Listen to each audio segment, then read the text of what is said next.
ये राष्ट्रीय स्वयंसेवक संघ क्या अंदरूनी तनाव, अंदरूनी अंतर्विरोध है निश्चित रूप से।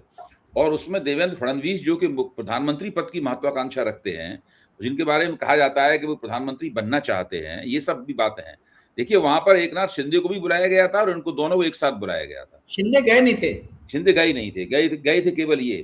तो इसका मतलब ये है कि वहां पर जाके इनसे इनकी क्लास लगाई गई कि भाई ये आपके यहाँ क्यों हुआ। मुझे तो लगता ये है कि बात ये होती होगी, ये नहीं होती होगी कि आपके यहाँ कैसे हुआ, बात ये होती होगी कि भाई जो हो रहा था उसको आपने एक्सपोज क्यों होने दिया। दोनों बातों में फर्क है, क्योंकि मैं ये नहीं मान सकता कि इतने बड़े पैमाने पर इतनी बड़ी योजना के तहत पेपर लीक हो रहे थे, सब हो रहे थे, उसमें कितना पैसा चल रहा था, इसमें कोई भी सत्ताधारी पक्ष इसके अंदर शामिल ना हो, ये असंभव बात है। इसलिए लातूर वालों का नाम तो पहले भी आया है, 2 साल पहले भी आया है ये। और चूंकि पूरे शिक्षा जगत के ऊपर बीजेपी तो सरकार में है, आरएसएस का कब्जा है, सारे लोग कहीं ना कहीं किसी न किसी रूप में राष्ट्रीय स्वयंसेवक संघ से सीधे या घुमा फिरा के जुड़े हुए हैं, वरना वो सिस्टम के अंदर जा ही नहीं सकते। सिस्टम के अंदर जाने के लिए जरूरी है कि वो इस तरीके से वो जुड़े हुए हों। तो ऐसी हालत में मैं तो ये मानता हूं कि जो शक की सुई है वो बाकायदा ढंग से जो है ना वो राष्ट्रीय स्वयंसेवक संघ की तरफ घूमी हुई है।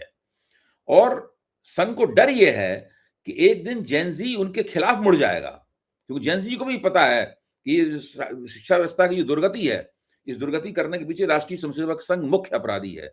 इसलिए जंतर मंतर का जो आंदोलन था वो मोदी और शाह के खिलाफ, मोदी, शाह और धर्मेंद्र प्रधान के खिलाफ तो था ही, वह घोषित रूप से मोहन भागवत के भी खिलाफ था। जी नहीं, आप एकदम सही बोल रहे हो सर। देखिए ये नई परख पे हम लोग बहुत सारी चीजें ब्रेक करते हैं, पता नहीं मतलब ध्यान से अगर कोई सुनेगा तो उसको बहुत कुछ आरएसएस बीजेपी की स्ट्रैटेजी समझ में आएगी।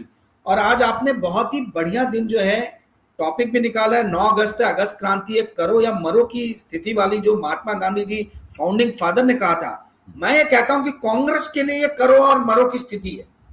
और आप जो बोल रहे हैं, देखिए क्या है, ये तो पब्लिक डोमेन में हम लोग बात कर रहे हैं, सभी को ये पता चल रहा है।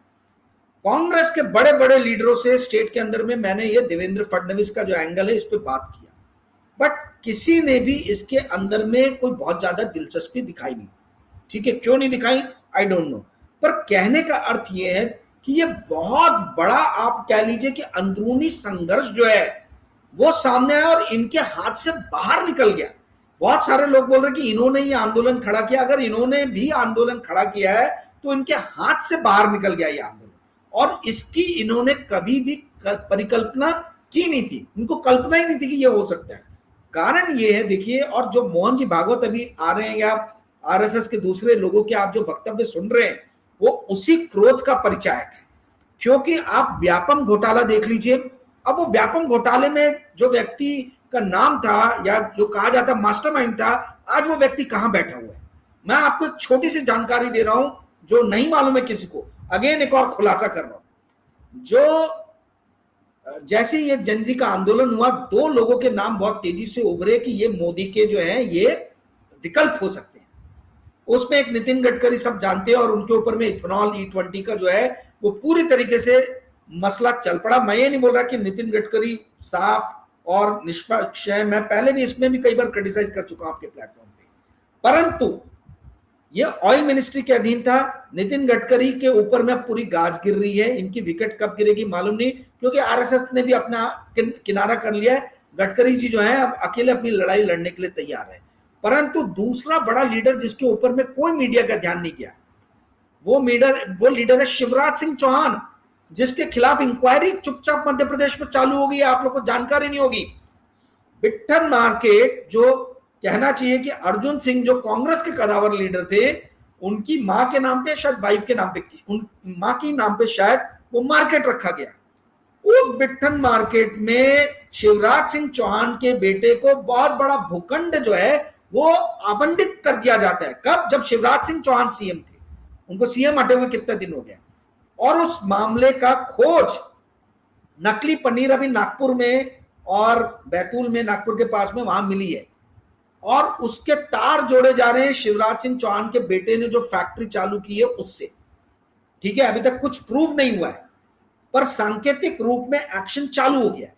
कहने का अर्थ यह है अभय जी की अंदरूनी लड़ाई जम के चल रही है, जो ऊपर सतह पे नहीं दिख रही है। ये छोटी छोटी चीजों से हमको समझ में आ रहा है, और इसका कारण भी है। मैं एक तरफ आपका सर ध्यान आकर्षित करना चाहता हूं, बहुत जरूरी है। विश्व भर में जितने भी राष्ट्र हैं जहां पे दक्षिणपंथी ताकतें प्रभाव में थी, 2008 के ग्रेट फाइनेंशियल क्राइसिस आने के बाद में 12-13 आप देख लीजिए, वो सारे राष्ट्रों में दक्षिणपंथी ताकतों के बीच में आपस में जबरदस्त लड़ाई चालू हुई है। भारत का तो हम नमूना अपन बता ही रहे, पर आप ये देखिए कि पोलैंड के अंदर में लॉ एंड जस्टिस पार्टी, जो एकमेव दक्षिणपंथी ताकत जो है यूरोपियन यूनियन के अंडर में, उसमें दो फाड़ हो गए। फ्रांस में मरिया लीपेन जो है, उनके ऊपर कोर्ट में केस लग गया था और उनकी पार्टी से एक अलग निकल गया। यूनाइटेड किंगडम में नाइजल फराज जो है, उनकी पार्टी में दो फाड़ हो गए हैं। रिफॉर्म ब्रिटेन करके रॉबर्ट लोई ने खोल दी अपनी अलग पार्टी। मैं सब बातें क्यों बता रहा हूं? मैं कोई जनरल नॉलेज नहीं बढ़ाना चाह रहा हूं, मैं ये बातें इसलिए बता रहा हूं कि विश्व भर में जैसे 2011, 12, 13 में एक समय बना था कि दक्षिणपंथी पार्टियां उभार पे आई थी और लिबरल पार्टियां हाशिए पे चली गई थी। भारत में भी यही हुआ था, कांग्रेस धीरे धीरे हाशिए पे जा रहा था और बीजेपी का ग्राफ बढ़ रहा था। अब एकदम रिवर्स हो रहा है, और विश्व का जो ये चेंज हो रहा है वो कहीं ना कहीं भारत पे भी हमको रिफ्लेक्ट होता हुआ नजर आ रहा है। और मुझे दिख रहा है कि भारत की जो दक्षिणपंथी पार्टी है, जो घोर पूंजीवाद में विश्वास करती है और धार्मिक उन्माद में विश्वास करती है, ये आपस में लड़ रहे हैं। लड़ने का कारण ये है कि विश्व भर में जितने भी दक्षिणपंथी पार्टियां हैं, इनके लीडर्स बहुत लड़ाकू स्वभाव के हैं, और जब ये सत्ता में आते हैं, जब लड़ने के लिए कोई नहीं बचता, तो ये आपस में एक दूसरे से लड़ना चालू कर देते हैं। जैसे ही लीडर का करिश्मा खत्म होता है, जो मेन लीडर है, तो जो उसके नीचे के जो अंडरलिंग्स है, नंबर 2, नंबर 3, नंबर 4, ये आपस में सत्ता प्राप्त करने के लिए लड़ाई आरंभ कर देते हैं।